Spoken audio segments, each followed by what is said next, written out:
Australia was one of the first to operate it, hence the name Canberra. We built them at Melbourne. Absolutely, on licence at Fisherman's Bend. That's right, by the Government Aircraft Factory. Now, the person flying this aircraft today, who is that?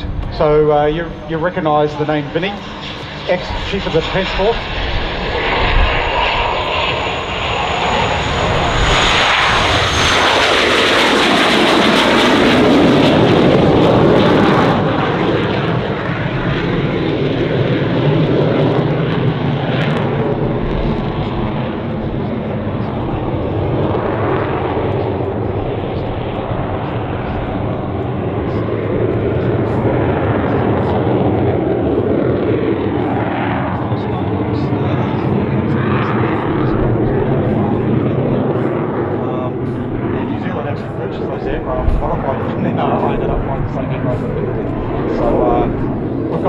Over a glass of red, I can tell you. So this aircraft is a British-made example of the Canberra. There was a problem with the metallurgy used in the Australian ones, but this one is absolutely tickety-boo. Australia used these for bombing and supporting the troops. It was operated by number 2 Squadron of RAAF, and if you just walk to the static display area, you are going to see an aircraft with the same fin flash. Could you tell us, Eastie, what number 2 does these days? What number 2 Squadron does? Absolutely. So part of SOV, Surveillance Reconnaissance Group. So you would have seen the E7 flying here today with the canoe on the top. So a lot of special aircraft that enabling quality in the race, particularly as you merge and use situational awareness with lethal combat power. It is such a force enabler. It's a force enabler. What are we seeing from the left here? Here's the Canberra for a dedication pass or the canopy up pass. And Vinny here is, I'll tell you what, this thing's not that easy to fly. You know, back in the day, it had quite harmonious controls and was quite easy to fly. But if you compare that to a DG airplane, actually it's not. The controls are connected directly to the control column. You've got to muscle those controls into the airflow. So once you get the aircraft up to around 300 knots, they're actually quite heavy. So Vinny's 2 hands, you know, rudder and stick, putting all of his muscle into it, rolling the aircraft as you see there.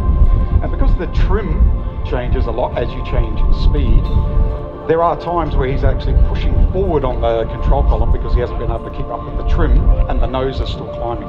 So you've got to stay ahead of the airplane, and you've got to understand its vices with respect to the generation that it was built in versus what we're doing with it here. So, you know, it wasn't really designed to do displays like going fast, going slow, rolling rapidly. It was more about getting high, going fast, and then finding the enemy and kicking the door down. So it's quite a handful during the display. It's also got a built-in heater called the canopy, which tends to magnify the ambient air, doesn't it? Yeah, so we tend to have a 30-degree limit, so Benny will be thankful there's a bit of cloud here because, you know, it's about 40 degrees in the cockpit and about 60 degrees inside his helmet. So it is pretty hot. It doesn't have modern air conditioning. What a great wing line.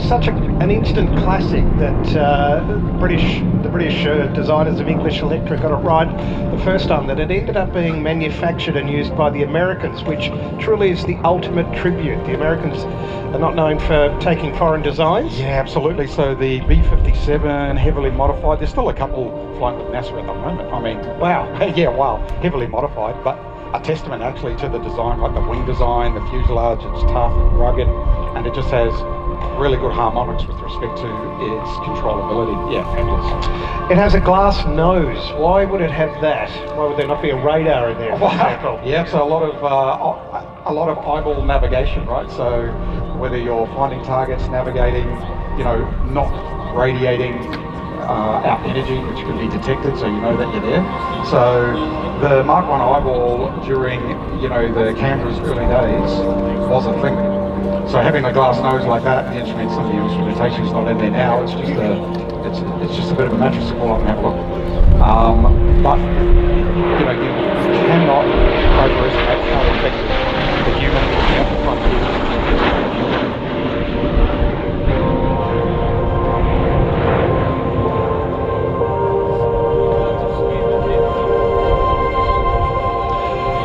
Now, Binny was involved in a very special part of RAAF history when it came to this aircraft, wasn't he?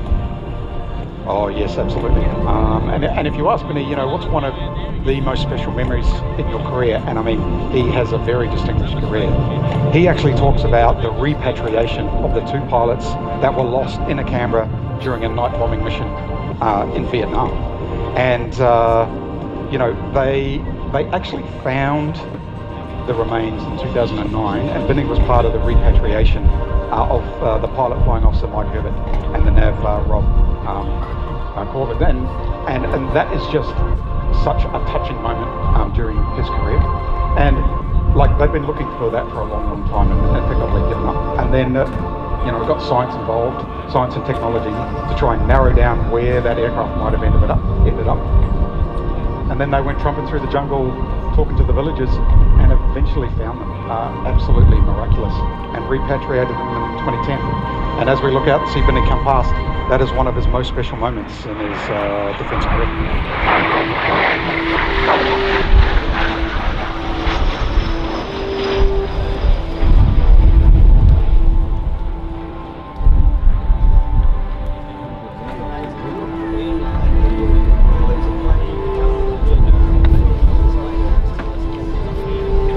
We see on the aircraft a large, thick wing that makes it very stable as a bombing platform. Is that right, Easty? Yeah, absolutely. Not only is it stable though, it can carry a lot of weight. So, you know, it's quite difficult. You can either have a wing, you know, that has a lot of lift and can carry a lot, but it doesn't go very fast. Or you can have a thin wing that doesn't carry as much, but you can go fast. And the blended wing design of the Canberra was just such a sweet compromise between stability, load carrying power, smooth ride, and the ability to go fast. And when I say fast, I'm talking at an economical and tactically significant speed. So just fabulous. Certainly fast for a bomber in the late 1940s. It also, importantly in 1956, carried the Olympic flame to Australia, which is just a remarkable honour for the aircraft. I don't know how you'd go as a pilot with a live flame on board your aircraft. Absolutely. So I'd shudder to think how we'd go with the rigs now, trying to carry the Olympic flame in a cockpit these days. But yeah, it's just got some special memories. Absolutely.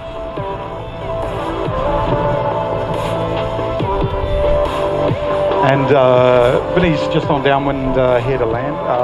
In fact, he might be heading out to the hold later on for a later flight past. But we were considering after the show sending the aircraft back to Temora because the airshow had finished. So yeah, but because the weather up north at Temora is not that good, and we're obviously looking after these aeroplanes and make sure we don't fly them through thunderstorms and rain, he's just going to land here tonight. But that's also a testament to the aircraft with its endurance and range, as you could come here, do a display at lightweight, but it's still got enough air, you know, range and endurance or fuel carrying load to head back to Temora. But because of the weather, we're going to land here today.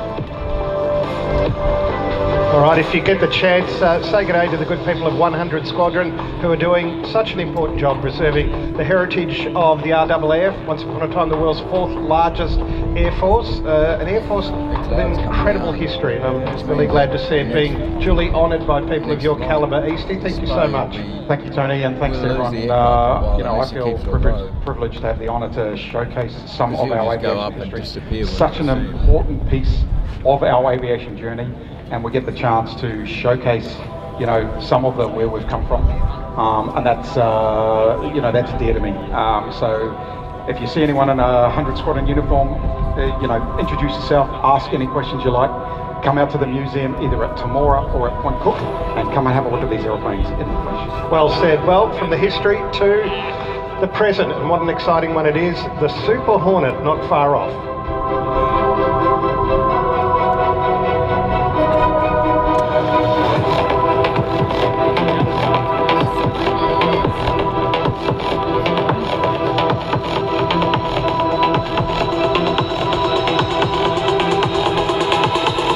Ultimate universally located